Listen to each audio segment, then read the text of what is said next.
probably noticed I don't feel about that war the way we were told we were supposed to feel about that war, the way we were ordered and instructed by the United States government to feel about that war. You see, I'll tell you, my mind doesn't work that way. I got this real moron thing I do. It's called thinking. And I'm not a very good American because I like to form my own opinions. I don't just roll over when I'm told to. Sad to say, most Americans just roll over on command. Not me. I have certain rules I live by. My first rule, I don't believe anything the government tells me. Nothing. Zero. Nope.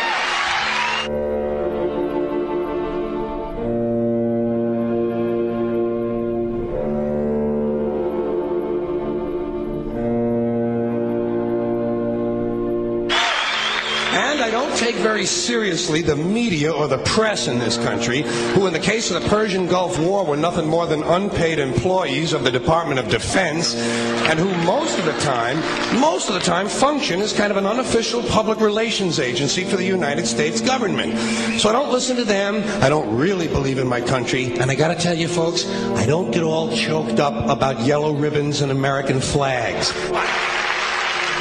Now, to balance the scale, I'd like to talk about some things that bring us together. Things that point out our similarities instead of our differences. Because that's all you ever hear about in this country is our differences. That's all the media and the politicians are ever talking about, the things that separate us, things that make us different from one another.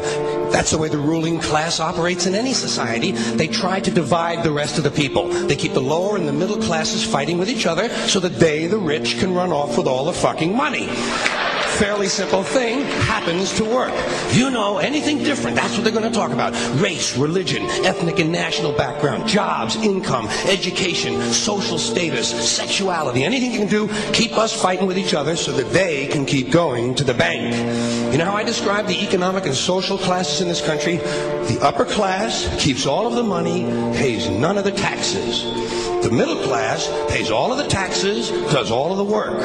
The poor are there just to scare the shit out of the middle class. Keep them showing up at those jobs. Politicians know that word. They use it on you. Politicians have traditionally hidden behind three things: the flag, the Bible, and children. No child left behind. No child left behind. Oh, really? Well, it wasn't long ago you were talking about giving kids a head start. Head start, left behind? Someone's losing fucking ground here. But there's a reason. There's a reason. There's a reason for this.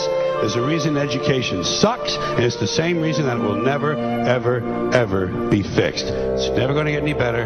Don't look for it.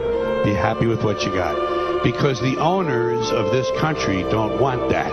I'm talking about the real owners now. The big, the wealthy, the real owners, the big wealthy business interests that control things and make all the important decisions.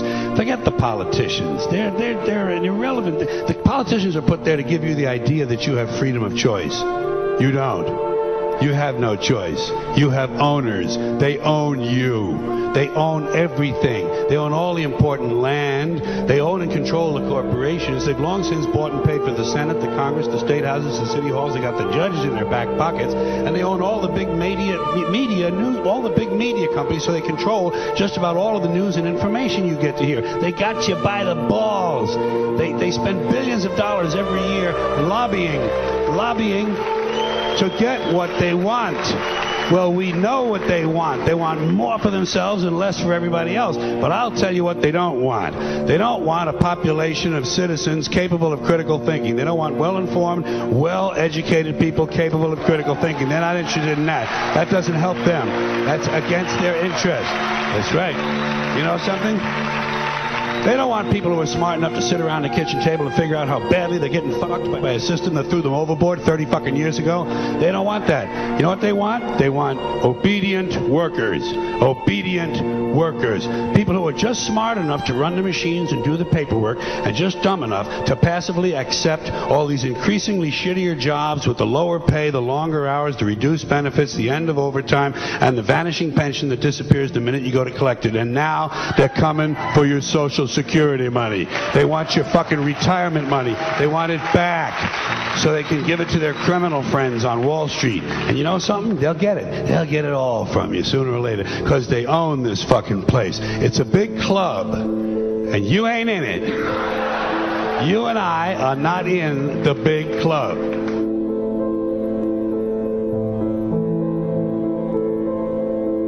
The greatest form of control is where you think you're free when you're being fundamentally manipulated and dictated to. One form of dictatorship is being in a prison cell and you can see the bars and touch them. The other one is sitting in a prison cell but you can't see the bar, you think you're free. What the human race is suffering from is mass hypnosis. We are being hypnotized by people like this.